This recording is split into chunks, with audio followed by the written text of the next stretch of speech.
bihi nasta'inu ala umuri dunya waddin wassalatu wassalamu ala sayyidina Muhammadin wa ala alihi wa sahbihi ajma'in amma ba'd.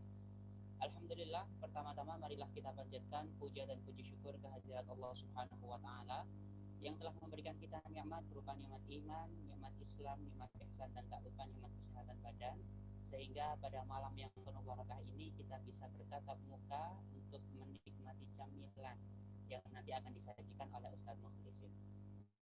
Salawat dan salam semoga senantiasa tercurahkan kepada junjungan kita Nabi besar Muhammad Sallallahu Alaihi Wasallam yang telah menuntun kita dari zaman jahiliyah menuju zaman yang penuh dengan hidayah, yakni ad-dinul Islam. Baiklah teman-teman yang kami muliakan, teman-teman yang dirahmati oleh Allah, pada malam hari ini kita sudah bersama dengan Ustadz Mukhlisin, yang mana nantinya kita akan diberikan banyak sekali wawasan-wawasan luas tentang dunia keislaman, tentang motivasi dan lain sebagainya. Dan sepertinya kita perlu mengenal lebih dekat dulu siapa sih Ustadz Mukhlisin yang akan menemani malam kita pada malam ini. Ustadz Mukhlisin, beliau adalah seorang dai, seorang motivator dan juga entrepreneur. Beliau lahir di Lamongan pada tanggal 10 November 1982.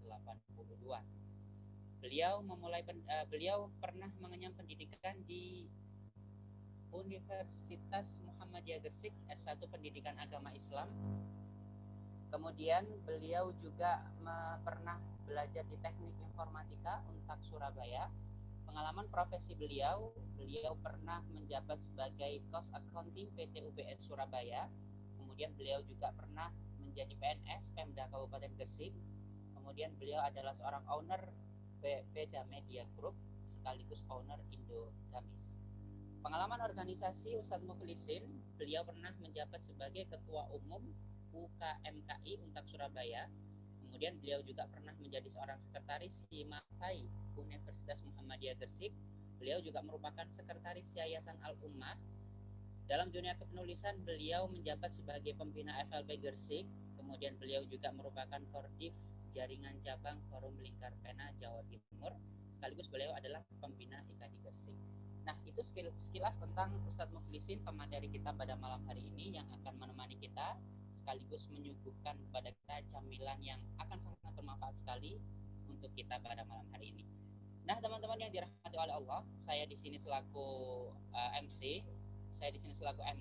akan membacakan beberapa rangkaian acara pada malam hari ini. Yang pertama adalah pembukaan, kemudian yang kedua adalah penyampaian materi oleh Ustadz Mukhlisin dan nanti akan ditutup dengan doa. Teman-teman yang dirahmati oleh Allah, marilah kita buka acara pada malam hari ini dengan bacaan surat Al-Fatihah dengan harapan semoga acara pada malam hari ini berjalan dengan lancar dan nantinya apa yang kita dapatkan bisa bermanfaat untuk diri kita sendiri dan bisa kita amalkan untuk orang lain. Ala hadiniyah wa ala kulli niyatin shalihah. Al-Fatihah.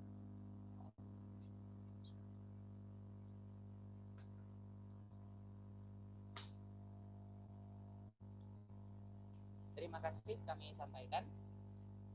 Berlanjut pada acara yang selanjutnya adalah acara yang kita tunggu-tunggu pada malam hari ini, yaitu penyampaian materi camilan dengan tema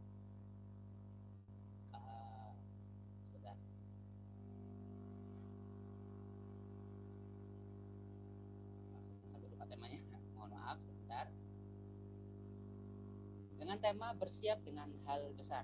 Kami persilakan kepada Ustadz Mukhlisin. Bisa share screen ya? Silakan Ustadz.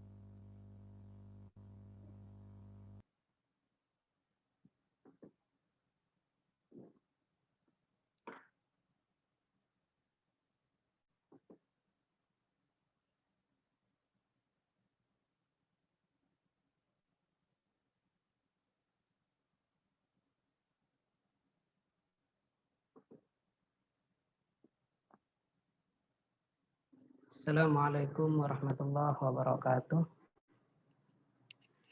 Alhamdulillah alladzi anzala sakinata fi qulubil mu'minin liyazdadu imanan ma'a imanihim. Allahumma salli wa sallim wa barik ala nabiyyina Muhammadin wa ala alihi wa ashabihi wa man tabi'ahu bi ihsanin ila yaumiddin. Amma ba'd. Yang kami hormati Ketua FLP Wilayah Jawa Timur, Bunda Novi, Ustadz Adli selaku moderator, dan juga teman-teman semua yang dirahmati Allah Subhanahu wa Ta'ala. Marilah kita senantiasa memanjatkan puji syukur kehadirat Allah Subhanahu wa Ta'ala.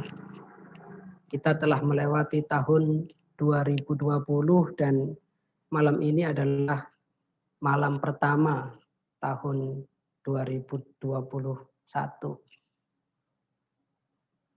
Meskipun tahun 2020 adalah masa pandemi yang mungkin aktivitas kita banyak mengalami keterbatasan, tapi sesungguhnya banyak hal yang patut untuk kita syukuri, banyak anugerah dan nikmat dari Allah Subhanahu wa Ta'ala yang senantiasa wajib untuk kita syukuri. Dan ketika kita bersyukur kepada Allah Subhanahu wa Ta'ala, sungguh hal pertama yang akan kembali kepada kita adalah kebahagiaan, kedamaian, ketenangan. Pada masa tabi'ut tabi'in, ada seorang yang bernama Abdullah bin Muhammad. Beliau ini satu ketika pergi melintasi perbatasan Aris di Mesir. Beliau melihat ada sebuah tenda dan beliau mampir ke sana.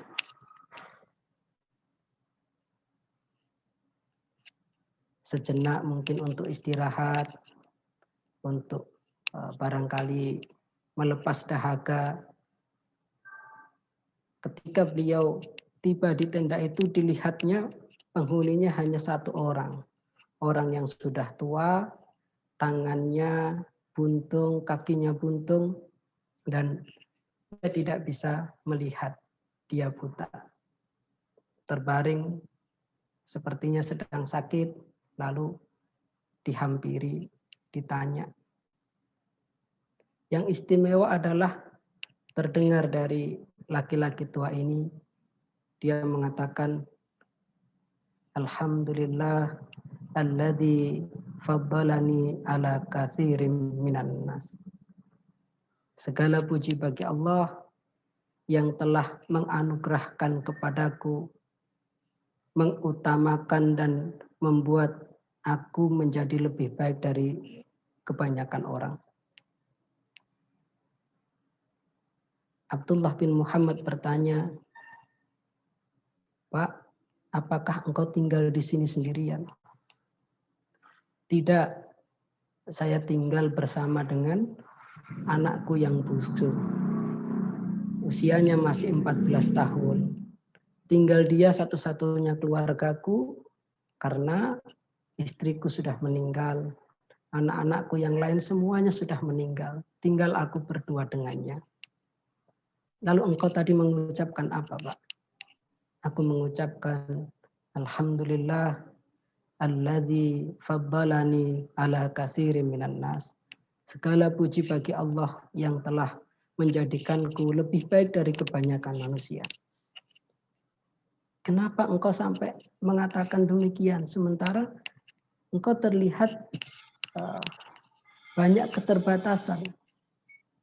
Orang itu menjawab, ya, memang aku seorang yang miskin. Aku bahkan sakit-sakitan. Aku kehilangan istriku, kehilangan anak-anakku.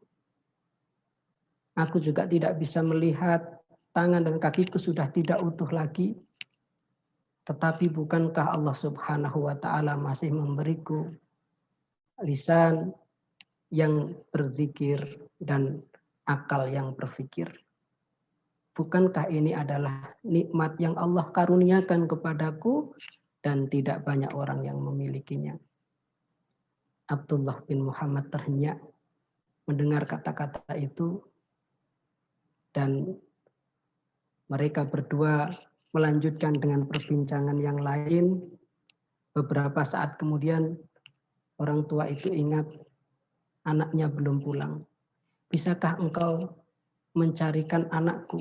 Tadi dia pergi untuk mencari makanan tetapi sudah selama ini belum kembali. Dicarinya anak sematawayang itu ke arah yang tadi sudah ditunjukkan, sekian ratus meter bahkan sekian kilometer ditempuh oleh Abdullah bin Muhammad hingga menemukan anak itu, dan ternyata anak tersebut tidak pulang karena memang sudah tidak bernyawa.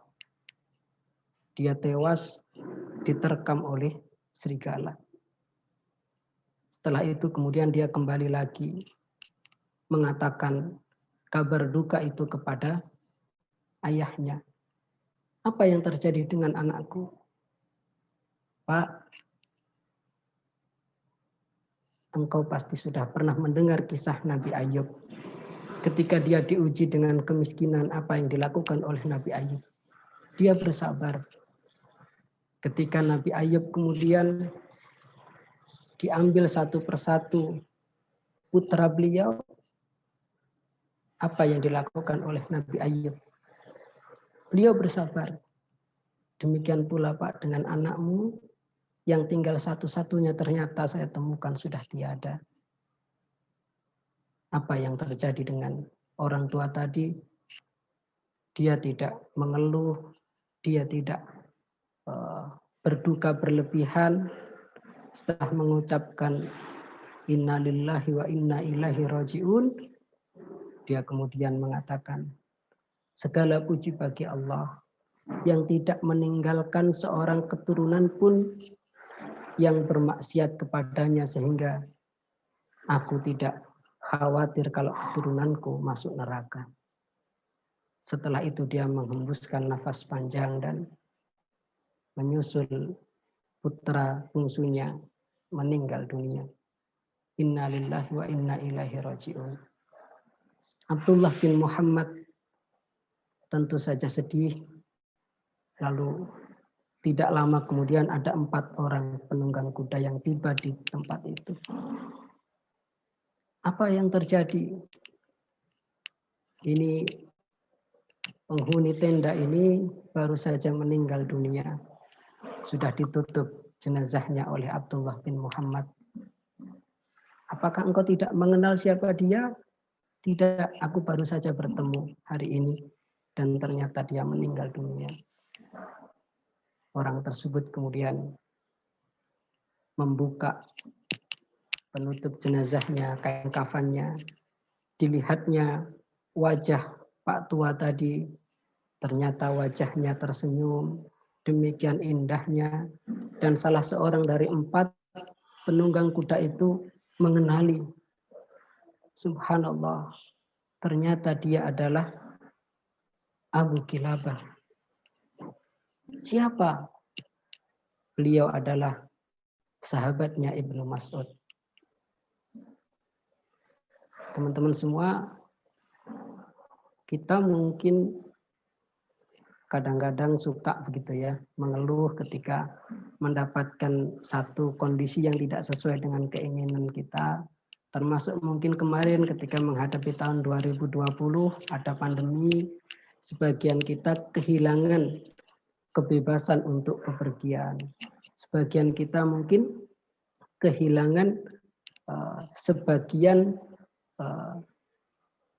penghasilan yang sebelumnya mungkin normal kemudian mengalami penurunan. Bahkan mungkin sebagian dari kita kehilangan atau pernah kehilangan kesehatan. Sebagian dari kita mungkin pernah kehilangan seseorang. Tetapi apa yang kita alami tidak ada apa-apanya dibandingkan dengan apa yang dialami oleh Abu Kilabah. Dan ternyata demikian indahnya para ulama pendahulu kita, para sahabat, para tabi'in. Mereka mencontohkan kesyukuran yang luar biasa di tengah kondisi yang sangat terbatas seperti itu. Semoga kita semuanya juga terus bersyukur kepada Allah Subhanahu wa Ta'ala. Kita lalui tahun 2020 kemarin dengan ucapan Alhamdulillah. Kita yakini bahwa yang terjadi adalah yang terbaik dari Allah Subhanahu wa Ta'ala. Dan kita sambut, kita songsong 2021 ini dengan basmalah. dengan Bismillahirrahmanirrahim. Karenanya tema yang diberikan oleh Divisi Kaderisasi FLP Jawa Timur malam hari ini tema yang sangat relevan bagi kita. Bersiap dengan hal besar. Bersiap dengan hal besar. Nah, kalau di sini gambarnya, ilustrasinya adalah seseorang yang sedang membaca buku, memang ini salah satu kuncinya. Apa peristiwa yang lebih besar daripada nubuwah? Apa yang lebih besar daripada bi'tsah? Turunnya wahyu kepada Rasulullah Sallallahu Alaihi Wasallam, diangkatnya beliau menjadi nabi dan rasul. Ternyata ayat pertama yang turun adalah Iqra, bacalah. Maka tidak ada hal yang lebih besar kecuali diawali dengan semangat membaca. Bukan hanya membaca buku secara tekstual, tetapi juga membaca kondisi masyarakat secara kontekstual. Bahkan termasuk juga membaca diri kita. Wa fi anfusikum afala tubsirun. Dan dalam dirimu ada tanda-tanda kekuasaan Allah. Apakah engkau tidak melihatnya? Apakah engkau tidak memikirkannya? Membaca diri kita juga merupakan bagian dari hal besar, mengevaluasi, muhasabah, sehingga salah satu ayat yang sangat luar biasa di dalam Al-Quran, ketika Allah Subhanahu wa Ta'ala mewasiatkan takwa, ternyata hanya ada satu ayat yang di dalam ayat itu diulang 2 kali perintah takwa. Ya ayyuhalladzina amanu taqullaha wal tanzur nafsum ma qaddamat lighad wattaqullah innallaha khabirum bima ta'malun. Wahai orang-orang yang beriman, bertakwalah kepada Allah. Wal tanzur nafsum ma qaddamat lighad. Dan hendaklah setiap orang memperhatikan apa yang telah diperbuatnya untuk hari esok. Wattaqullah, dan bertakwalah kepada Allah. Innallaha khabirum bima ta'malun. Nah, disebutkan di situ wal tanzur nafsum ma qaddamat lighad. Hendaklah setiap diri memperhatikan apa yang dilakukannya untuk hari esok, lighad. Dan para ulama mufassir sepakat bahwa ghad dalam ayat ini adalah akhirat. Sehingga menjadi bagian dari persiapan kita yang besar adalah bagaimana kita senantiasa membaca diri kita, melakukan evaluasi, muhasabah, wal tanzur nafsum ma qaddamat lighad. Baik, kita lanjutkan berikutnya. Nah, hal besar. Hal besar itu bukan to have tetapi to be. Bukan apa yang kita miliki, tapi apa yang kita perbuat dengan apa yang kita miliki. Sekilas kalau kita bersiap dengan hal besar, kita ingin mengejar sesuatu yang besar, mungkin bayangan kita, oh sesuatu yang besar itu adalah penghasilan yang besar. Sesuatu yang besar itu adalah harta yang banyak. Sesuatu yang besar itu adalah jabatan tinggi. Sesuatu yang besar itu adalah popularitas yang terus naik. Tetapi sebenarnya bukan itu. Kalau dalam buku-buku motivasi ada to have dan to be. To have itu motivasi untuk memiliki sesuatu. Sementara to be itu motivasi untuk menjadi sesuatu atau berbuat sesuatu. Nah, hal besar itu bukan to have tetapi to be. Jadi bukan masalah berapa banyak uang yang kita miliki, tetapi yang paling penting adalah ketika kita punya uang, apa yang kita perbuat dengan uang itu. Apakah kemudian kita infakkan, apakah kemudian kita gunakan untuk dakwah, apakah kemudian kita gunakan untuk hal-hal yang bermanfaat, atau justru kita hambur-hamburkan sekedar untuk menuruti hedonisme kita. Ketika kita punya popularitas misalnya, bukan itu sebenarnya yang penting, tetapi ketika Allah takdirkan kita dikenal banyak orang, punya pengaruh, kita gunakan untuk apa pengaruh itu. Dan para sahabat radhiyallahu ajmain, mereka adalah contoh terbaik, punya apapun kemudian digunakan untuk berjuang di jalan Allah Subhanahu wa taala, semakin mendekat kepada Allah Subhanahu wa taala. Dan itulah hal-hal yang besar.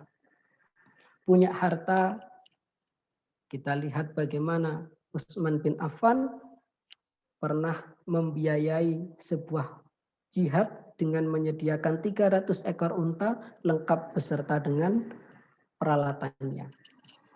Kita lihat bagaimana Umar bin Khattab yang kaya raya dengan perdagangan, beliau infakkan separuh hartanya pada saat perang Tabuk. Kita lihat bagaimana Abu Bakar yang lebih kaya daripada Umar karena beliau adalah saudagar kaya, pebisnis sukses. Beliau bahkan menginfakkan seluruh hartanya pada perang Tabuk itu. Di awal-awal Islam bahkan membebaskan demikian banyak para budak, termasuk diantaranya adalah Bilal bin Rabah.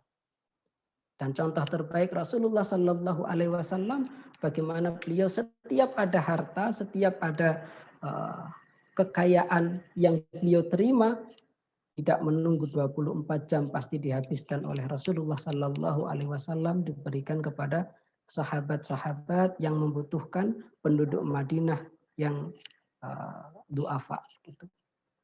Demikian pula kita lihat ada yang sangat jenius di medan perang seperti Khalid bin Walid. Beliau gunakan potensinya itu, beliau gunakan apa yang beliau miliki juga dalam rangka meninggikan kalimat Allah Subhanahu wa taala. Kita lihat ada orator-orator brilian seperti Amr bin As. Beliau juga demikian kemudian menggunakan kemampuannya untuk mengabdi kepada Allah Subhanahu wa taala. Kita melihat ada sekretaris wahyu yang hebat, para penulis yang luar biasa sejak masa sahabat, tabi'in, terus sampai para ulama kita, mereka menggunakan apa yang mereka miliki untuk berbakti kepada Allah Subhanahu wa taala, untuk melayani Islam. Jadi hal besar yang kita bicarakan ini bukan sekedar to have, tetapi yang lebih penting dari ibadah itu adalah to be. Nah, para sahabat itu luar biasa perhatiannya kepada hal-hal yang besar, amal-amal besar, sehingga mereka sering bertanya kepada Rasulullah Sallallahu Alaihi Wasallam, ya Rasulullah, ayyul a'mali afdal. Wahai Rasulullah, amal apa yang paling utama? Dan itu yang bertanya bukan hanya satu sahabat, banyak hadis yang redaksi pertanyaannya sama. Ayyul amali afdal, amal apa yang paling utama? Dan Rasulullah Sallallahu Alaihi Wasallam menjawabnya tidak selalu sama. Orang yang bertanya berbeda, kondisinya berbeda, Rasulullah Sallallahu Alaihi Wasallam menjawabnya juga berbeda. Ada sahabat yang bertanya, ya Rasulullah, ayyul amali afdal, wahai Rasulullah, amal apa yang paling utama? Rasulullah Sallallahu Alaihi Wasallam bersabda, as-salatu ala waktiha, salat di awal waktu. Kenapa? Karena memang sahabat ini dari sisi birrul walidain sudah beres, dari sisi jihad fisabilillah selalu ikut bersama Rasulullah Sallallahu Alaihi Wasallam, dari sisi ibadahnya, infaknya, sedekahnya sudah beres. Tetapi kalau waktunya sholat, dia seringkali menjadi makmum masbuk. Sehingga amal yang paling utama dijawab Rasulullah, as-salatu ala waktiha. Ada sahabat lain yang bertanya, ayyul a'mali afdal. Wahai Rasulullah, amal apa yang paling utama? Dijawab oleh Rasulullah, birrul walidain. Kenapa? Karena dia jihadnya tidak pernah ketinggalan. Sholatnya senantiasa tepat waktu, bahkan di saf pertama. Tetapi punya kekurangan, masih kurang dalam berbakti kepada orang tua, birrul walidain. Sehingga Rasulullah menjawabnya birrul walidain. Ada juga sahabat yang bertanya kemudian dijawab Rasulullah, al-iman wa jihad fisabilillah. Berdasarkan kondisi mereka masing-masing. Bayangkan kalau kita yang bertanya mungkin dijawab Rasulullah sangat panjang. As-salatu ala waqtiha wa jihad fisabilillah wa birrul walidain. Sangat panjang daftarnya karena kita punya demikian banyak kekurangan. Nah, para sahabat itu sangat perhatian sampai menanyakan amal yang besar, hal yang besar. Nah, amal besar di sisi Allah Subhanahu wa taala kalau kemudian kita lihat secara global berdasarkan polanya itu ditentukan oleh 3 hal. Yang pertama adalah niat, yang kedua adalah mujahadah, dan yang ketiga adalah manfaatnya. Yang pertama adalah niat. Amal apapun yang kita lakukan, kalau niatnya tidak karena Allah, kalau tidak ikhlas, tidak akan diterima oleh Allah Subhanahu wa taala. Tidak akan menjadi amal yang besar. Seberapa besar pun dalam pandangan manusia amal itu. Apa amal yang paling besar menurut kita? Mungkin memberikan seluruh kekayaan kepada orang lain. Sedekah gitu ya. Atau mungkin berdakwah, atau mungkin bahkan jihad fisabilillah sampai terbunuh. Tapi ternyata di dalam Sahih Muslim Rasulullah Shallallahu Alaihi Wasallam bersabda tentang 3 orang yang pertama-tama dihadapkan, dihisab di yaumil qiyamah nanti dan kemudian diseret ke neraka. Siapa ketiga orang itu? Yang pertama adalah orang yang pernah berperang di medan jihad dan dia gugur. Dia dihadapkan, kemudian dilihatkan nikmat-nikmat Allah Subhanahu wa taala, lalu Allah bertanya, apakah engkau mengenali nikmat-nikmatku? Apa yang engkau lakukan dengan nikmatku? Ya Allah, aku mengenali nikmatmu, aku masih ingat betul. Engkau memberikan nikmat yang banyak kepadaku, lalu aku berperang di jalanmu, hingga kemudian syahid fisabilillah. Apa jawaban Allah Subhanahu wa taala? Kadzabta, engkau berdusta. Engkau berperang sampai kemudian terbunuh bukan karena mengejar ridhoku, tetapi engkau ingin dikatakan sebagai pemberani dan itu sudah engkau dapatkan. Maka diperintahkan malaikat untuk menyeretnya hingga dimasukkan ke neraka. Yang kedua, dipanggil orang kaya, diperlihatkan oleh Allah Subhanahu wa taala nikmat-nikmatnya. Apa yang engkau lakukan dengan nikmat-nikmatku? Ya Allah, engkau memberikan kekayaan yang sangat banyak kepadaku dan aku sedekahkan harta itu. Aku berikan kepada orang-orang yang membutuhkan karenamu. Kadzabta, engkau berdusta. Engkau memberikan berdonasi, engkau sedekah bukan dalam rangka untuk mencari ridhoku, tetapi engkau ingin disebut sebagai dermawan dan engkau sudah mendapatkannya. Maka dia pun diseret hingga dimasukkan ke neraka. Yang ketiga, didatangkan seorang yang berilmu, seorang yang banyak berdakwah. Dilihatkan oleh Allah Subhanahu wa taala nikmat-nikmatnya, apa yang engkau lakukan dengan nikmat-nikmatku. Ya Allah, engkau telah memberikan kepadaku banyak ilmu, engkau telah menjadikanku juga mengerti Al-Quran, maka aku mengajarkannya kepada orang-orang karenamu. Kadzabta, engkau berdusta. Engkau tidak mengejar ridhoku, tetapi engkau ingin dikatakan sebagai seorang yang alim, dan engkau sudah mendapatkannya. Maka diperintahkan dia pun diseret hingga dimasukkan ke neraka. Adakah amal-amal kita yang lebih besar daripada amal-amal itu? Kita mungkin aktif di dunia literasi, kita menulis, menghasilkan karya. Kalau dibandingkan dengan jihad fisabilillah, mungkin kita merasa tidak seberapa begitu.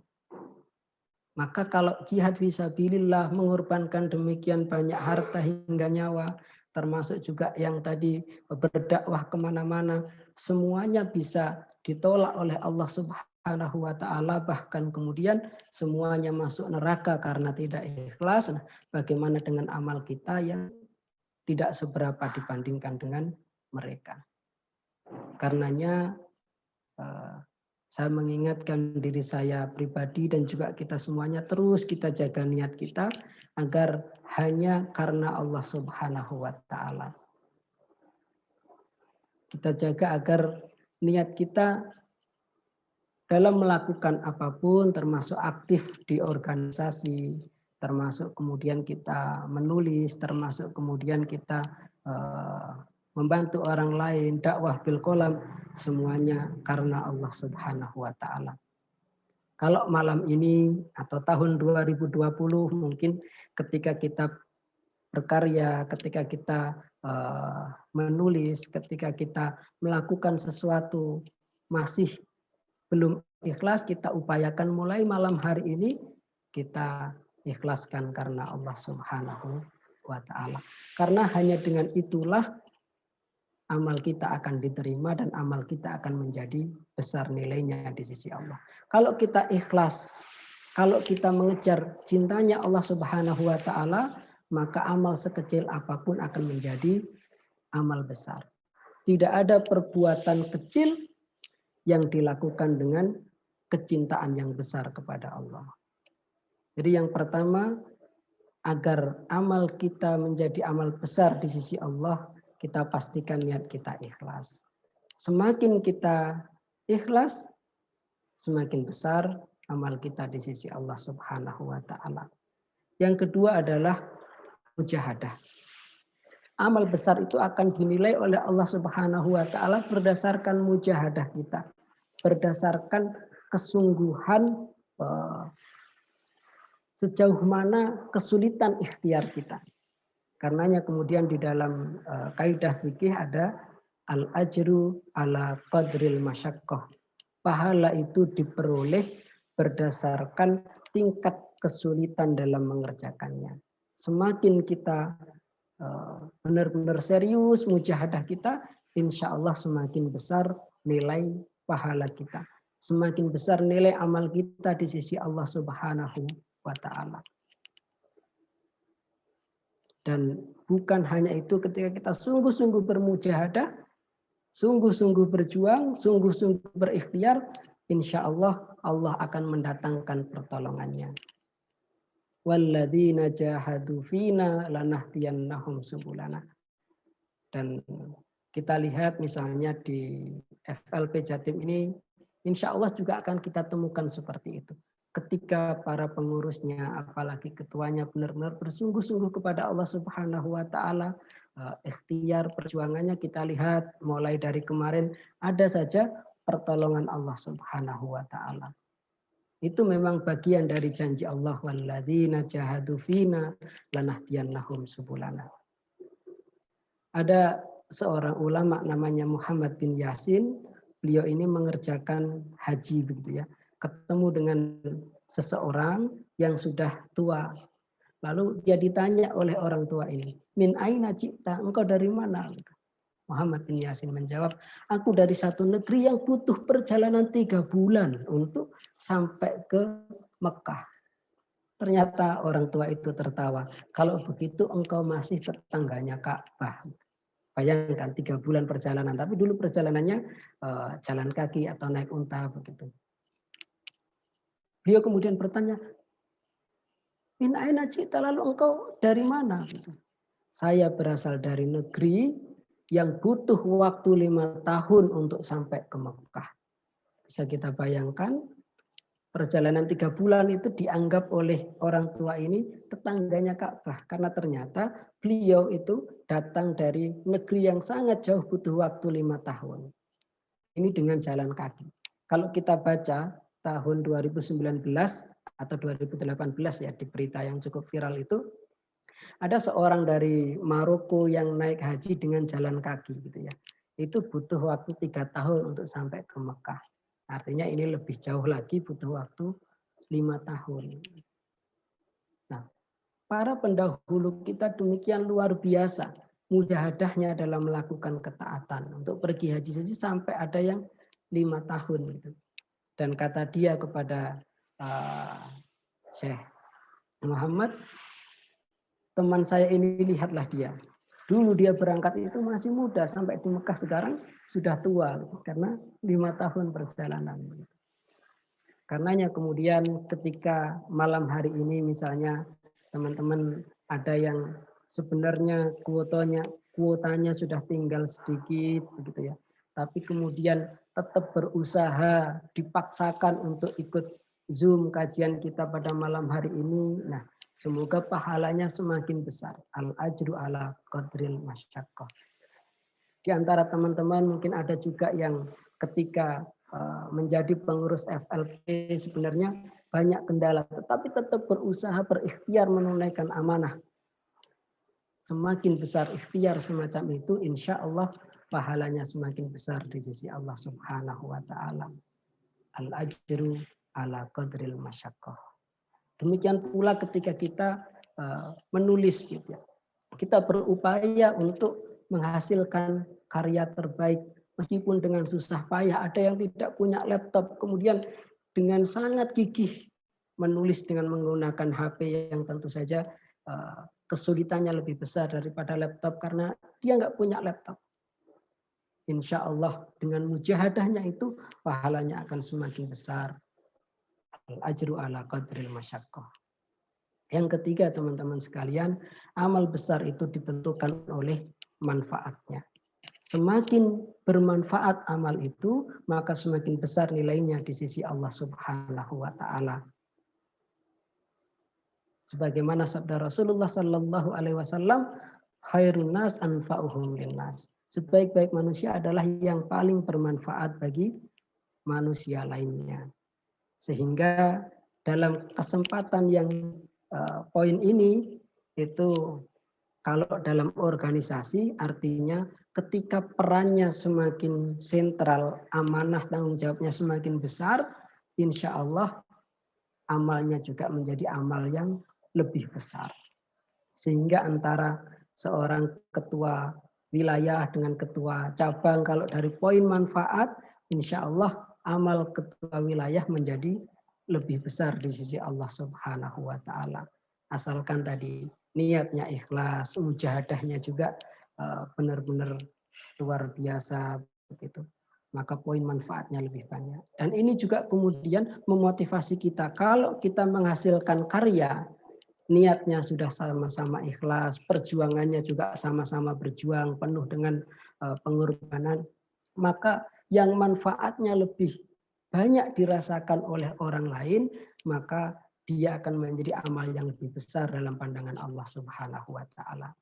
Memang bestseller itu bukan yang utama, tetapi kalau sama-sama karya kita itu ikhlas, karya kita itu kita berjuang sungguh-sungguh, nah tentu akan lebih bermanfaat ketika lebih banyak yang membaca. Sehingga kita berharap ketika karya-karya kita itu bestseller, itu menjadi amal besar di sisi Allah Subhanahu wa Ta'ala. Maka kemudian ada motivasi bagi kita untuk terus meningkatkan kualitas karya, meningkatkan kualitas amal kita agar manfaatnya semakin luas dan itu menjadi amal yang semakin besar di hadapan Allah Subhanahu wa Ta'ala. Ini amal besar dalam pandangan Allah Subhanahu wa Ta'ala, karena memang kita bicara hal besar begitu ya. Nah, yang berikutnya adalah masih terkait dengan hal besar adalah karya besar. Nah, bagaimana kemudian agar kita bisa lebih produktif menghasilkan karya-karya besar yang manfaatnya juga lebih luas dan sekaligus tentu saja yang utama adalah menjadi amal besar di sisi Allah Subhanahu wa Ta'ala. Minimal ada 3 hal yang perlu untuk kita kombinasikan gitu ya. Yang pertama adalah what you love, apa yang kamu cintai, apa yang kamu sukai. Setiap kita pasti punya kesukaan terhadap sesuatu dan bukan hanya satu. Ini untuk menentukan saya 2021 ini atau tahun-tahun berikutnya ingin menghasilkan karya besar seperti apa. Yang pertama adalah pastikan bahwa yang kita lakukan itu adalah what you love, apa yang kamu sukai, apa yang kamu cintai. Kalau saya misalnya, saya ini sukanya terkait dengan ICW, Islam, cinta, website gitu ya. Sehingga apa yang saya lakukan, apa yang kemudian saya tulis, karya-karya saya atau bahkan dunia aktivitas saya itu tidak akan jauh dari itu. Kalau enggak aktivitas keislaman, kemudian masalah cinta atau keluarga, atau terkait dengan website. Nah, saya kira teman-teman punya masing-masing gitu ya. Oh, saya suka dunia parenting, saya suka dunia, kalau literasi insya Allah semuanya suka karena FLP begitu. Saya suka terkait dengan otomotif dan sebagainya. Nah, pastikan bahwa karya kita, karya ini tidak harus berupa tulisan, tidak harus berupa buku, tetapi juga mungkin amal-amal kita, gitu ya, aktivitas keorganisasian kita atau bahkan pekerjaan kita. Gitu. Nah, pastikan yang pertama adalah itu kita suka. Karena kalau kita suka, itu kita tidak akan cepat bosan, potensi kita juga akan keluar secara optimal, gitu ya. Nah, ciri yang kita suka itu adalah ketika kita mengerjakannya, meskipun butuh waktu lama, kita tidak akan cepat lelah, kita tidak akan pernah bosan. Saya misalnya kalau sudah di depan laptop, kemudian menulis atau mengerjakan ngoprek website atau apa begitu, kadang-kadang jam 11 malam, jam 12 malam begitu tidak terasa. Itu berbeda dengan mengerjakan sesuatu yang saya tidak suka, biasanya udah nggak bisa dipaksakan. Nah, saya pasti semua teman-teman pasti inilah punya what you love ini banyak sekali poinnya. Yang kedua adalah what you are good at, apa yang kamu kuasai. Nah, dari sekian banyak yang kita sukai, itu coba dipilah mana yang kita kuasai. Gitu. Sebenarnya tadi selain ICW, selain Islam, cinta, website, saya juga punya kesukaan-kesukaan terhadap hal yang lain. Gitu. Tetapi saya tidak menguasainya. Gitu. Nah, fokus pada apa yang kita kuasai. Jadi setelah apa yang kita sukai, nah coba mana yang kita kuasai, yang kita punya skill, yang kita bisa profesional mengerjakan itu. Itu insya Allah akan menjadi karya besar. Ada seseorang yang dia suka sesuatu tetapi tidak begitu menguasai. Itu hanya sekedar hobi saja. Jadi nanti akan sulit untuk berkembang. Tapi kalau sudah gabungan dari disukai kemudian dikuasai, nah ini yang dinamakan dengan passion. Nah, kemudian yang ketiga adalah what the world need, apa yang dibutuhkan oleh dunia. Sama dengan tadi, apa yang bermanfaat bagi orang lain. Apakah itu benar-benar bermanfaat dari apa yang kita kita kuasai itu, begitu. Dan cari mana yang kira-kira paling bermanfaat untuk orang lain. Contoh misalnya dalam sebuah komunitas gitu ya, dalam sebuah komunitas yang saya geluti ada satu poin yang dibutuhkan oleh banyak orang dan yang lain belum bisa memenuhi.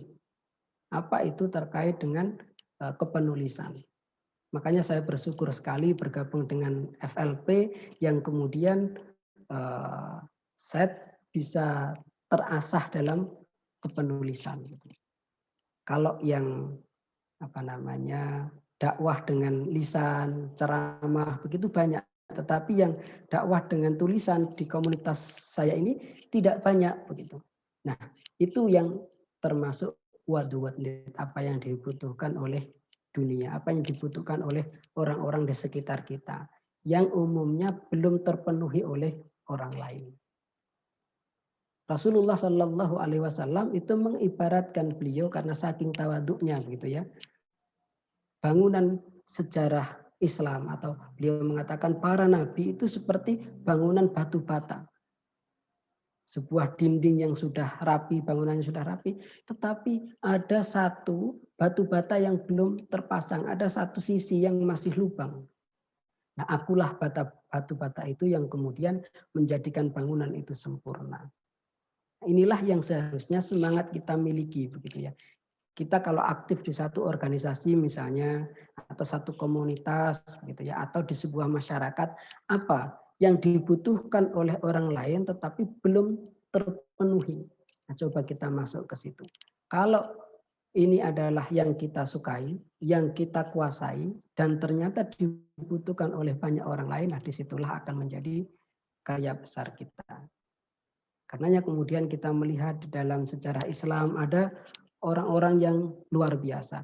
Dan Rasulullah Shallallahu Alaihi Wasallam memuji para sahabat itu dengan karya-karya mereka masing-masing. Tidak semuanya kemudian dikatakan, wah kamu hebat, kamu luar biasa. Tidak begitu. Tetapi ada yang oleh Rasulullah Shallallahu Alaihi Wasallam digelari dengan As-Siddiq Abu Bakar. Karena memang senantiasa membenarkan Rasulullah Shallallahu Alaihi Wasallam.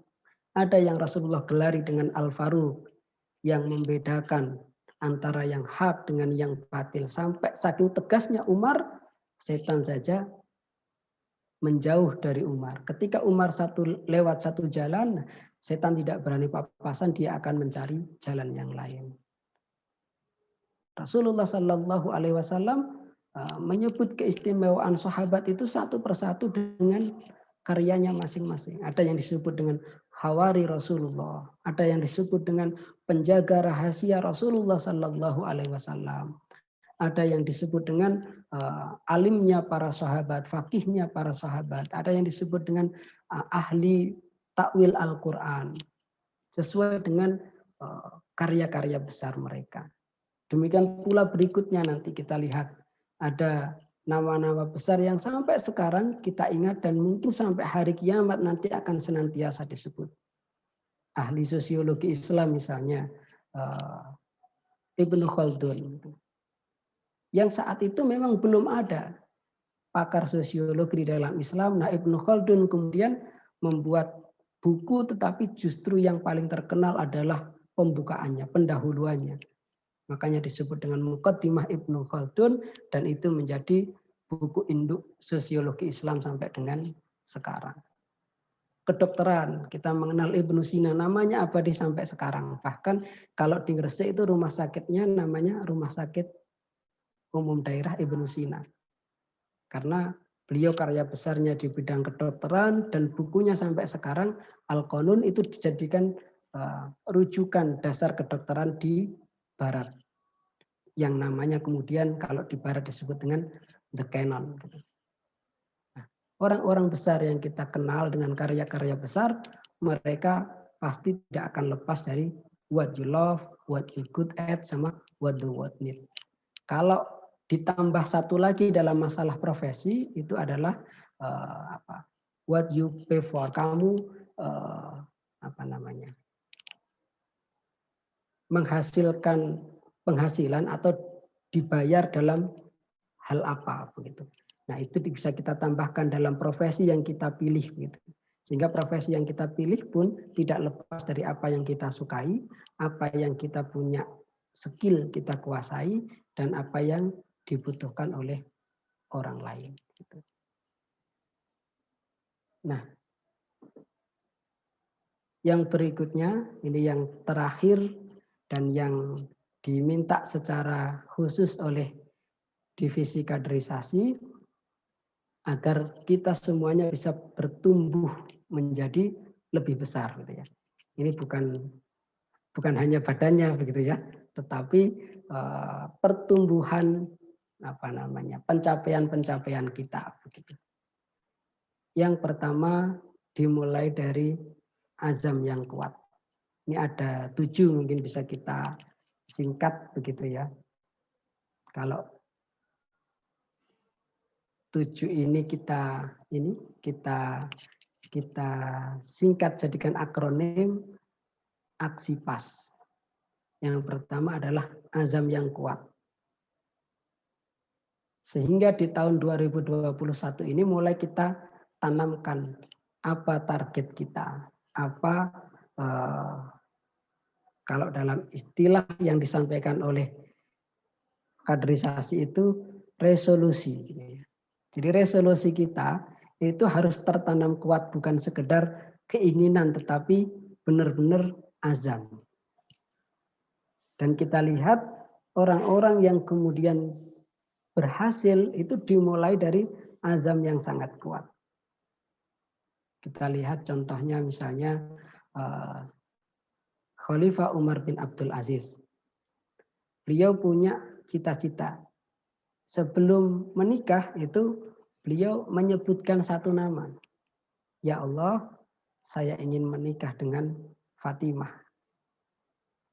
Dan itu dikabulkan oleh Allah Subhanahu wa taala, dia kemudian menikah dengan Fatimah. Itu masih keluarganya khalifah gitu ya. Putrinya khalifah Fatimah binti Malik bin Marwan kalau tidak salah ya. Sehingga kalau kita mungkin tahun 2021 yang belum menikah gitu ya, punya resolusi atau punya target untuk menikah, nah boleh kalau mau menyebutkan nama di hadapan Allah Subhanahu wa taala. Tidak usah disebutkan di medsos. Disebutkan kepada Allah Subhanahu wa taala. Nah, itu azam yang kuat. Setelah menikah dengan Fatimah, Umar bin Abdul Aziz ini punya azam lagi. Apa itu? Ya Allah, saya ingin menjadi gubernur. Dan beliau kemudian menjadi gubernur Madinah. Setelah itu punya azam lagi. Ya Allah, saya ingin menjadi khalifah. Dan benar-benar menjadi khalifah, bukan hanya ditunjuk, tetapi ketika ditunjuk beliau tidak bersedia, kemudian beliau menyerahkan kepada rakyat dan saat itu masyarakat membaiatnya menjadi khalifah. Setelah menjadi khalifah, apakah tidak ada cita-cita lagi? Ada satu lagi. Apa kira-kira? Cita-citanya Umar bin Abdul Aziz adalah, ya Allah, aku ingin masuk surga. Dan insya Allah cita-cita itu diijabah oleh Allah Subhanahu wa taala. Bahkan Umar bin Abdul Aziz oleh Syekh Khalid Muhammad Khalid dimasukkan sebagai Khulafaur Rasyidin yang kelima di dalam buku beliau Khulafaur Rasyidin. Ini selain Abu Bakar, Umar, Utsman, Ali, ditambah satu lagi Umar bin Abdul Aziz. Nah, kita juga demikian, kalau perlu kita catat resolusi itu, kita catat target itu, kita kuatkan azam kita, kesungguhan kita. Yang kedua adalah keyakinan bahwa azam itu, cita-cita itu, resolusi itu, target itu pasti akan diijabah oleh Allah Subhanahu wa taala, pasti akan tercapai. Seringkali yang membuat satu target itu tidak tercapai bukan orang lain tetapi keyakinan kita. Ada istilahnya mental block gitu ya. Kalau kita pernah lihat bagaimana pawang gajah itu menundukkan gajah, pertama-tama yang dilakukannya adalah dengan menembakkan obat bius dari jarak jauh dengan menggunakan senapan. Setelah gajah itu pingsan, tak sadarkan diri, nah pawang itu kemudian mengikatkan rantai besi ke kaki gajah dan kemudian diikatkan ke sebuah pohon yang besar. Ketika gajah ini sadar, dia dalam kondisi lapar ingin mencari makanan, nah saat melangkahkan kaki untuk mencari rumput, dia terjatuh. Berusaha bangun lagi, kemudian melangkah lagi, jatuh lagi. Berusaha untuk melangkah lagi, jatuh lagi. Sampai dia kecapean, juga kesakitan. Nah, pawang datang membawakan rumput yang tidak lagi segar. Ya terpaksa kemudian gajah itu makan. Besoknya juga begitu. Ketika sudah lapar, berusaha untuk berlari, dia terjatuh karena kakinya terikat dengan rantai besi ke pohon besar.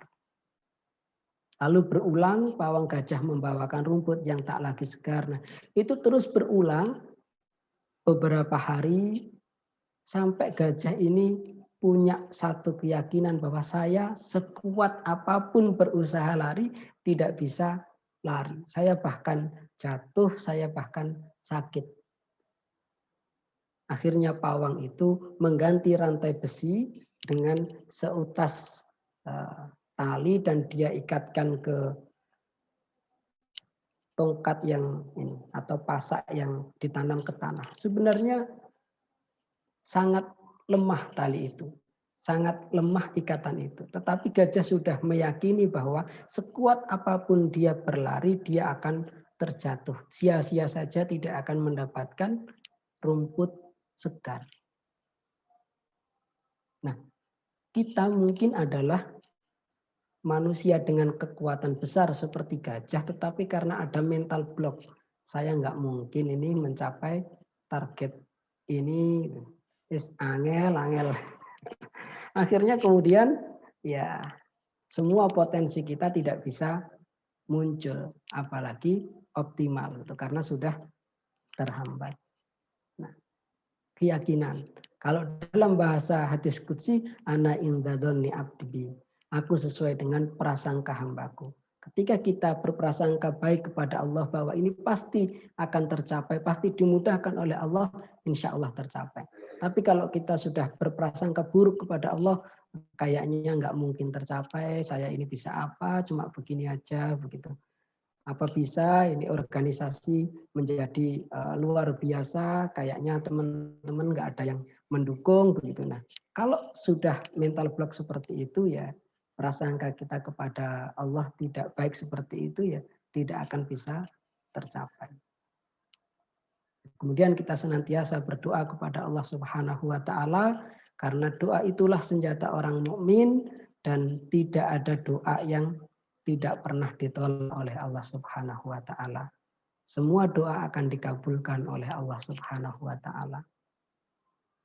Ud'uni astajib lakum. Berdoalah kepadaku niscaya aku kabulkan. Mungkin kita punya pertanyaan, tapi kenapa kadang-kadang doanya orang mukmin itu tidak disegerakan? Kita kemudian mendapatkan jawabannya dari Rasulullah Shallallahu Alaihi Wasallam bahwa pengabulan doa itu ada 3 macam. Yang pertama disegerakan oleh Allah Subhanahu Wa Taala sebagaimana redaksi doanya. Sehingga seseorang yang berdoa misalnya, ya Allah semoga karya saya bestseller gitu ya. Ternyata tidak lama kemudian karyanya benar-benar bestseller secara nasional. Nah itu langsung diijabah persis bagaimana yang dia minta. Kemungkinan kedua, kata Rasulullah Sallallahu Alaihi Wasallam adalah doa itu tidak diwujudkan persis sebagaimana yang dia minta, tetapi Allah ganti dengan dihindarkan dari satu bahaya atau satu madarat yang sepadan atau lebih besar. Karyanya tidak bestseller, tapi Allah Subhanahu wa taala menghindarkannya dari sebuah kecelakaan misalnya. Allah menghindarkannya dari sebuah penyakit mematikan misalnya, atau Allah Subhanahu wa taala menghindarkannya dari sebuah kesombongan yang justru nanti membawa kerugian di akhirat. Atau yang ketiga kata Rasulullah Sallallahu Alaihi Wasallam, doa itu akan menjadi tabungan baginya karena nanti akan dijawab oleh Allah Subhanahu wa taala di akhirat. Karenanya nanti di akhirat akan ada orang-orang yang dia heran saat diperlihatkan di yaumul hisab pahalanya sangat banyak. Ya Allah, saya dulu di dunia perasaan amal saya biasa-biasa saja, kalah sama teman-teman saya begitu. Tapi kenapa pahala saya demikian banyak ya Allah? Allah Subhanahu wa taala kemudian menjelaskan sesungguhnya pahala itu adalah doa-doamu yang kemudian tidak aku berikan di dunia tetapi aku berikan di akhirat. Karenanya jangan pernah berputus asa saat berdoa semua doa akan dikabulkan oleh Allah Subhanahu wa taala. Kalaupun ada yang ditunda oleh Allah, dia akan menjadi investasi di akhirat. Dan bukankah dunia ini hanya singkat saja, mungkin hanya 63 tahun kalau usia rata-rata seperti Rasulullah, apalagi di masa pandemi ini demikian banyak saudara-saudara kita yang usianya masih muda kemudian dipanggil oleh Allah Subhanahu wa taala. Maka apalah artinya kenikmatan di dunia yang sebentar ini dibandingkan dengan kehidupan yang abadi di akhirat nanti.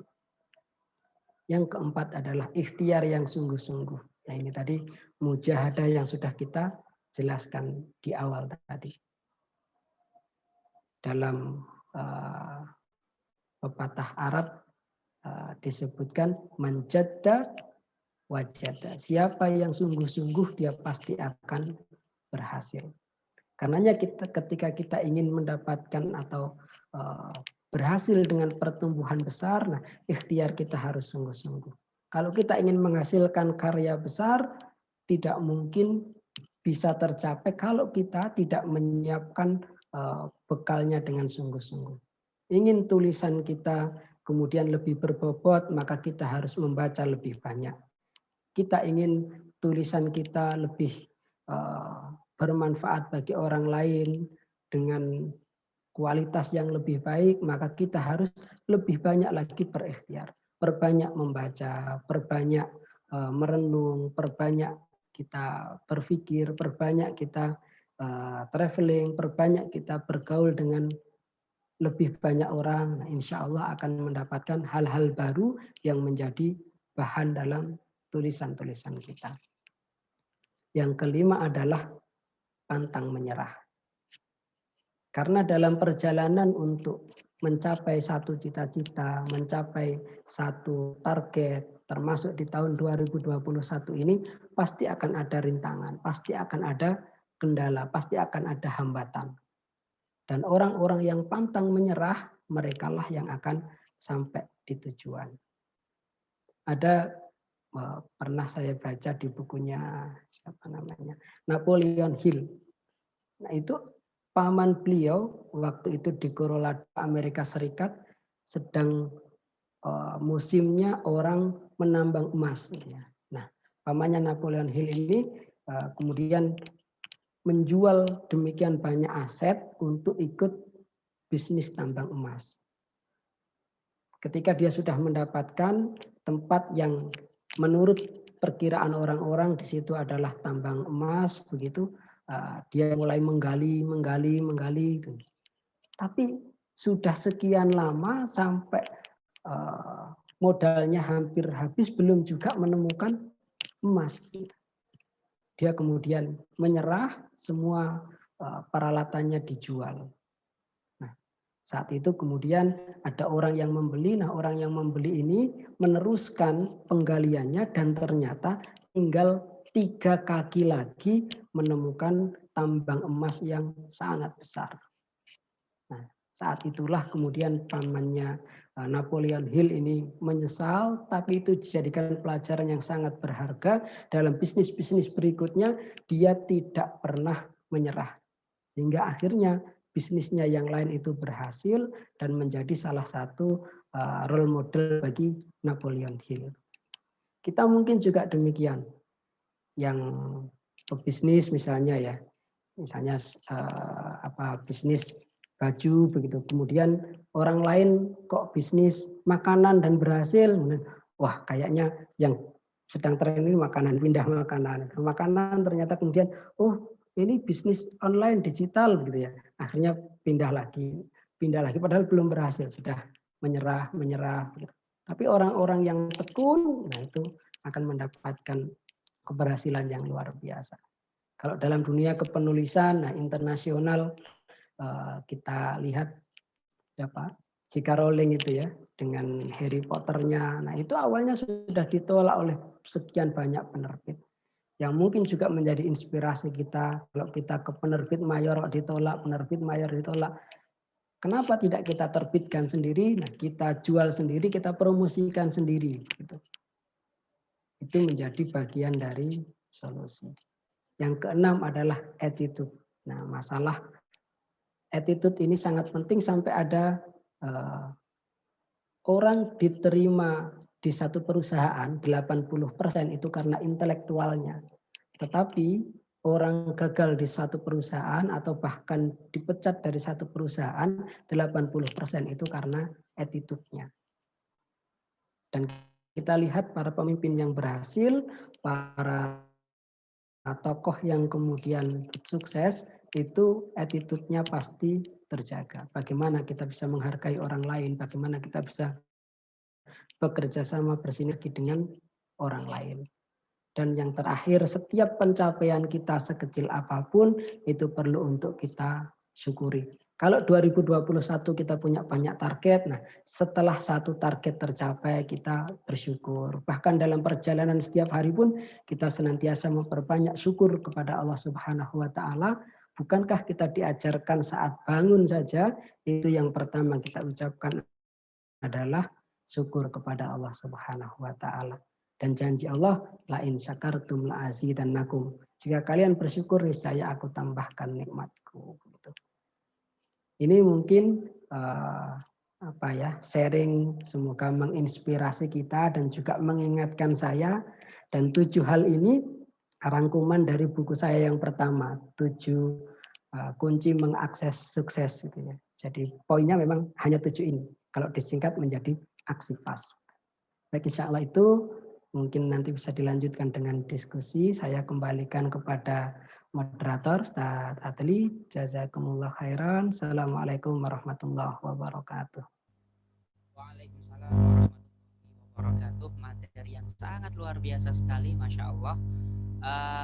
Ketika tadi saya mencatat nih Ustadz, banyak sekali materi-materi yang penting yang perlu saya catat.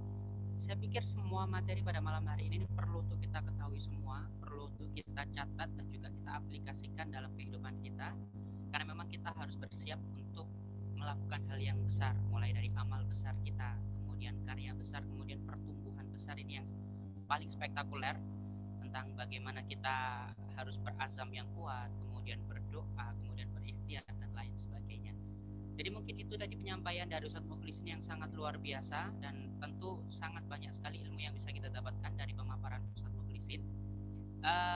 Untuk karena terbatasnya waktu, tanpa memperpanjang, saya langsung buka untuk diskusi pada malam hari ini.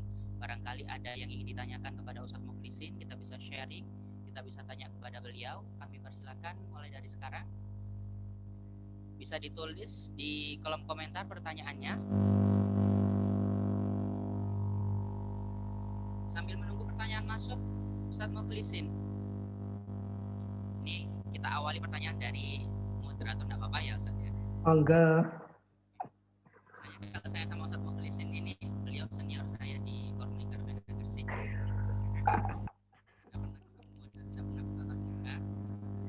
Saya hanya lokal. Kalau Ustadz Adli ini sudah internasional. Beliau lebih, Masya Allah, dibanding saya. Baik, Ustadz Mukhlisin. Ini tadi kita membahas tentang amal yang besar. Dan memang saya sepakat bahwasanya amal yang besar itu diawali dari niat. Sebesar apapun amal yang kita lakukan itu tidak akan ada faedahnya, tidak akan ada manfaatnya jika dibarengi dengan niat yang buruk atau mungkin tidak ada niat sama sekali. Begitu ya Ustadz ya? Oke. Oh, ada pertanyaan masuk. Baik, kita langsung itu aja. Kita langsung baca pertanyaan yang pertama. Ustadz Mukhlisin, ada pertanyaan dari Nikmat Fitriani 74. Assalamualaikum, mau tanya, sikap yang bagaimanakah dalam berdoa agar segera dikabulkan? Bagaimana sih Ustadz ketika kita berdoa agar doa kita dikabulkan? Kami persilakan kepada Ustadz Mukhlisin. Saya atau yang lain juga ya? Barangkali dari Ustadz Mukhlisin dulu, nanti dari teman-teman bisa nambahin.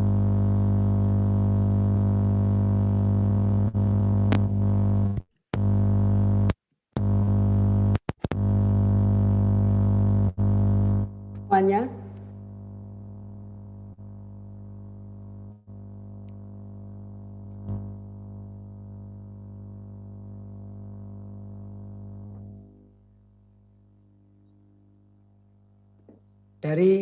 Dari saya atau dari sudah ya? Ya. Bagaimana agar doa kita dikabulkan oleh Allah Subhanahu wa taala. Di surat Al-Baqarah ayat 186 kalau tidak salah. Apa itu?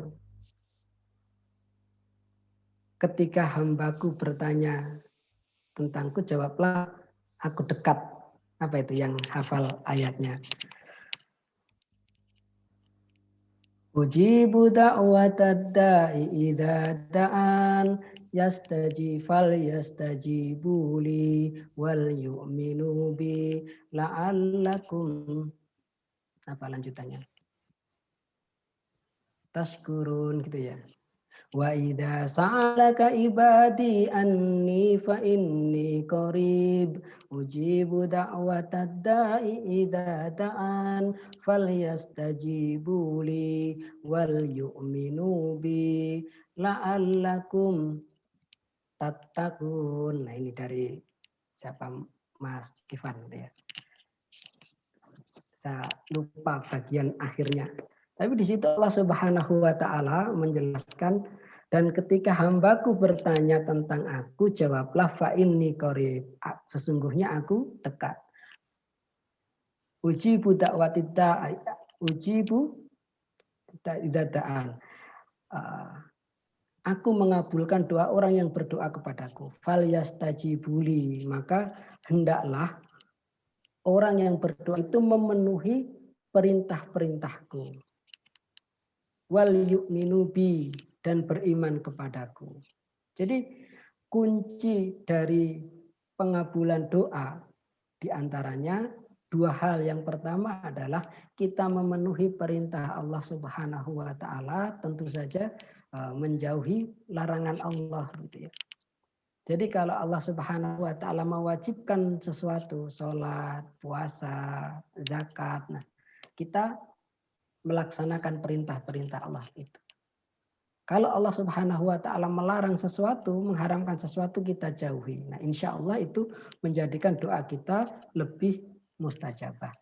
Pernah ada seorang ini ya, ibu-ibu begitu yang menanyakan, "Ustaz, ini saya sudah banyak berdoa sampai saya sempatkan di sepertiga malam yang terakhir agar anak saya ini menjadi anak yang soleh. Tetapi kenyataannya justru anak-anak saya ini bermasalah. Anak-anak saya ini malah dalam tanda kutip memberontak kepada saya. Anak-anak saya ini nggak bisa diatur." Begitu.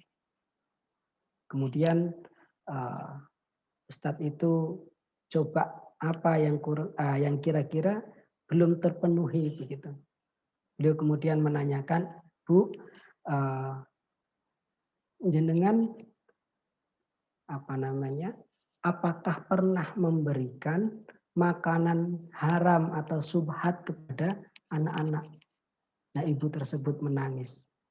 Kenapa dia menangis? Dia kemudian ingat, "Ya Allah, iya Ustaz, saya memberikan makanan kepada anak saya, itu kadang-kadang saya mendapatkan uang dari sumber yang tidak jelas." Jadi dia pekerjaannya sebenarnya jelas, tetapi pekerjaannya itu memungkinkan terjadinya suap menyuap, dan saat itu dia masih menerima itu. Nah, itu yang kemudian dia sadari, dia menangis begitu ya. Karena memang makanan haram sebagaimana hadis kalau kita baca Arba'in Nawawi itu menjadi penghalang doa kita kepada Allah Subhanahu wa taala. Maka kalau kita ini sudah semuanya terpenuhi, sholat tidak pernah saya tinggalkan, sampai doa juga mengambil waktu-waktu yang mustajabah seperti malam terakhir, tetapi kok tidak dikabulkan oleh Allah Subhanahu wa taala. Kalau kita mau introspeksi, yang pertama terkait dengan makanan kita. Apakah ada makanan haram, ya, hal-hal subhat yang kemudian masuk ke dalam diri kita, menjadi darah, menjadi daging, yang kemudian itu bisa menghalangi terkabulnya doa. Yang kedua adalah meyakini, yakin bahwa doa kita akan dikabulkan oleh Allah Subhanahu wa taala. Karena ketika seseorang itu ragu-ragu, maka doanya justru kemudian tidak dikabulkan oleh Allah Subhanahu wa taala sebagaimana hadis qudsi tadi, ana inda dzanni abdi bi. Selain itu, agar mungkin lebih terkabul doa begitu ya, bagaimana kita memanfaatkan waktu-waktu mustajabah ya. Antara adzan dan iqamah, sepertiga malam terakhir, sesudah sholat 5 waktu, dan seterusnya. Termasuk ketika turun hujan. Nah saat ini kan momentumnya begitu ya, seringkali turun hujan lebat. Nah itu kita berdoa kepada Allah Subhanahu wa taala, insya Allah lebih mustajabah. Termasuk juga ketika dalam kondisi dizalimi. Sekarang ini kayaknya sedang banyak yang berdoa dan merasa memang ada kezaliman sehingga masjid-masjid di sekitar tempat tinggal saya itu sekarang banyak sekali yang melantunkan sholawat asgil. Mengadukan kezaliman kepada Allah Subhanahu wa taala. Nah, apa yang sesungguhnya terjadi, kita mungkin peka dengan perasaan kita, nah sampai masjid-masjid seperti itu, nah kayaknya memang ada sesuatu yang terjadi begitu. Itu insya Allah. Oke, baik. Jadi ada 3 tips dan juga 3 cara yang disampaikan oleh Ustadz Mukhlisin bagaimana cara agar doa kita dikabulkan oleh Allah. Yang pertama, kita introspeksi diri kita, barangkali mungkin ada makanan yang syubhat yang masuk ke dalam diri kita, atau mungkin makanan haram dan lain sebagainya, karena hal-hal inilah yang menghalangi doa kita dikabulkan oleh Allah. Kemudian yang kedua, kita harus yakin, tidak ragu-ragu bahwa doa kita akan dikabulkan oleh Allah Subhanahu wa taala. Dan yang ketiga, kita memanfaatkan waktu-waktu yang mustajabah dalam berdoa. Nah, itu insya Allah doa kita akan dikabulkan oleh Allah Subhanahu wa taala. Barangkali ada tambahan dari teman-teman yang lain. Bunda Novi mungkin? Bunda? Oh, enggak? Oh ya. Barangkali dari Pak Rafiq Amir? Mungkin dari teman-teman yang lain juga ada yang menambahkan tips agar doa kita dikabulkan oleh Allah Subhanahu wa taala. Pak Bos, Mas Ilham Sadli? Oke. Baik, saya kira cukup. Kita lanjut ke pertanyaan kedua. Jadi itu tadi tips dari Ustadz Mukhlisin bagaimana cara agar doa kita dikabulkan oleh Allah Subhanahu wa taala. Ustadz Mukhlisin, kita lanjut pertanyaan kedua ya. Monggo. Oke. Pertanyaan kedua dari Mbak Ika Safitri. Bismillah, mau bertanya, bagaimana cara menjaga keikhlasan dalam menulis? Mohon maaf, saat ini banyak yang ingin menulis karena ingin terkenal, dapat uang, dan lain sebagainya. Bagaimana itu Ustadz? Kami persilakan. Ya. Ya, memang bab ikhlas ini bab yang sangat sulit ya, termasuk para ulama juga tidak bisa mengklaim dirinya ikhlas. Termasuk kita juga tidak boleh mengklaim bahwa kita sudah ikhlas, karena bisa jadi ikhlas ini oleh para ulama justru ditempatkan pada posisi yang tertinggi begitu.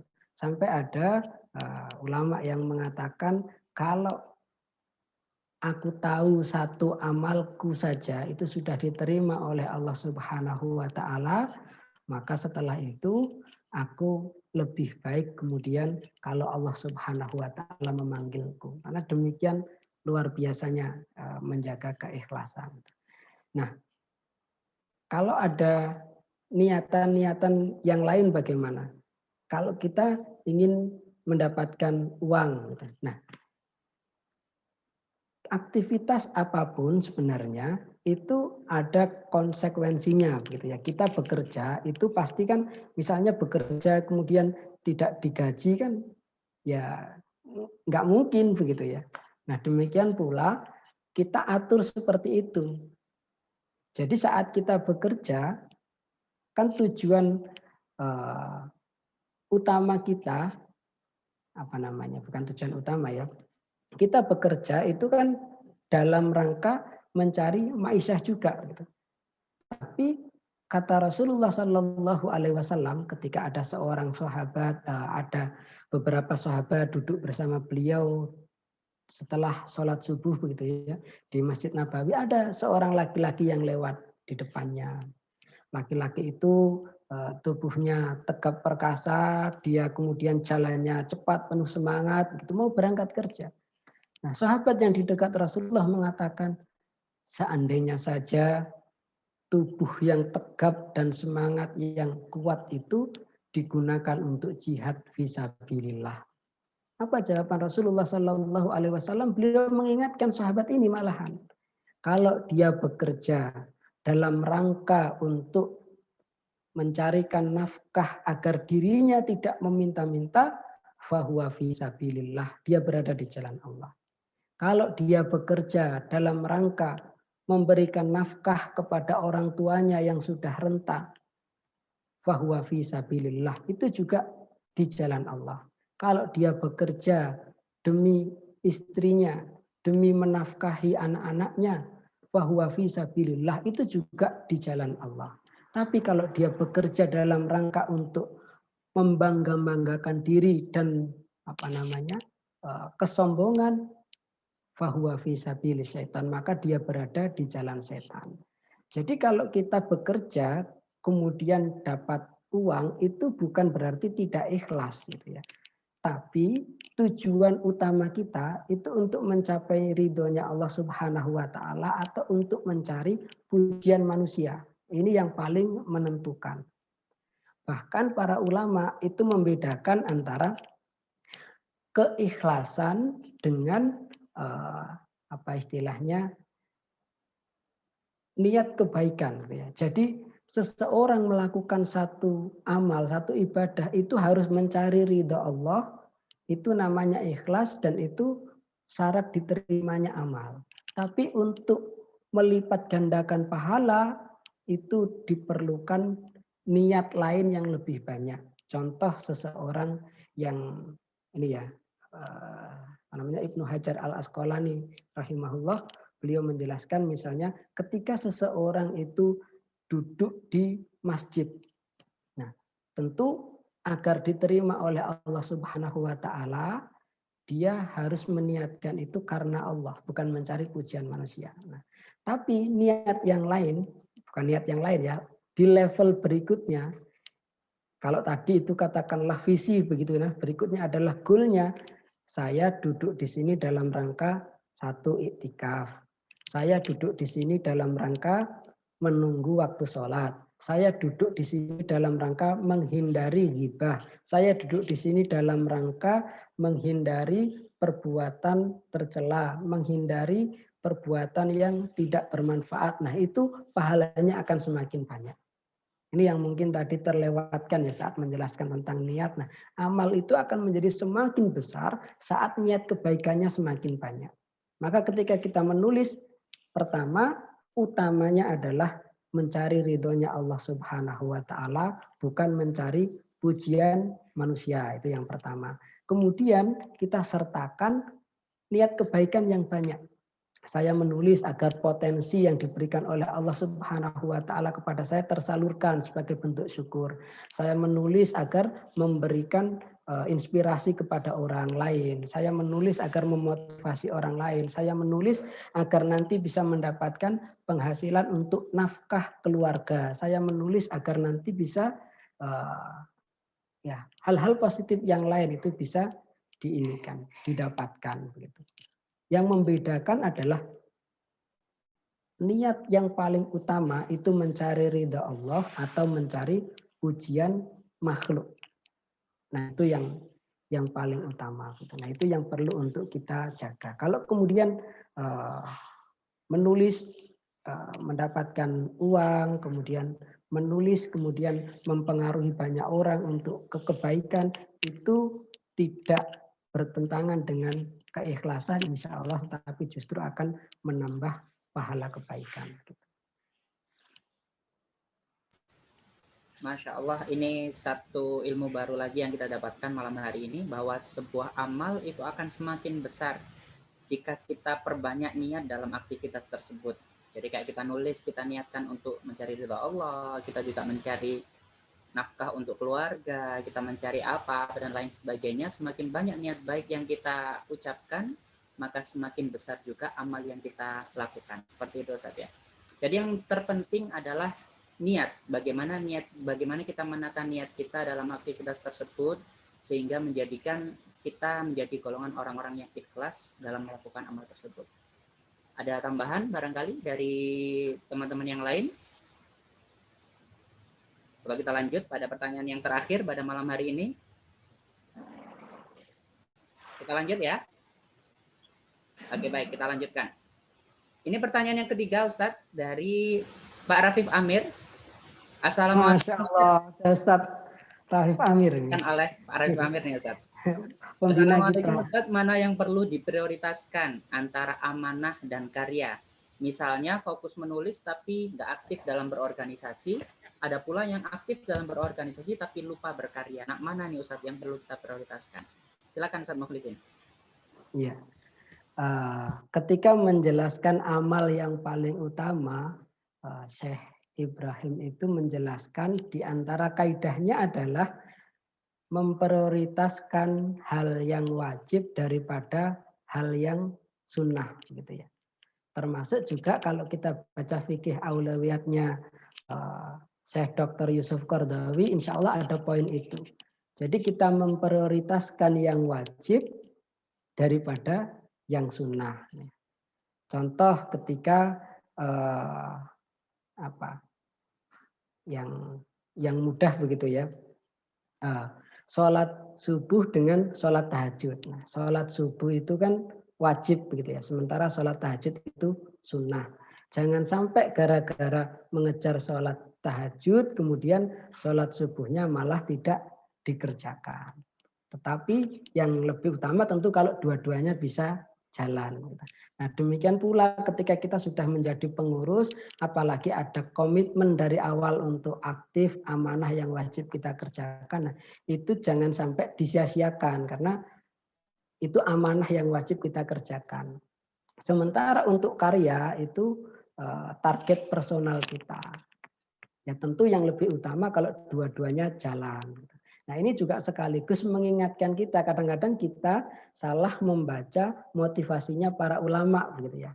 Contoh Hasan al-Banna itu memotivasi dengan mengatakan saya tidak mencetak buku, saya mencetak kader. Nah kalau kita salah memaknai, yang penting saya mencetak kader gitu, nggak usah nulis buku nggak apa-apa. Padahal Hasan al-Banna itu punya Majmu'atur Rasail, punya Al-Maksurat, punya memoir, kemudian hadis sulasa yang itu dibaca oleh jutaan orang. Maka kalau kita menggunakan motivasinya Hasan al-Banna, saya nggak mencetak buku, saya mencetak kader, itu kita salah memahami.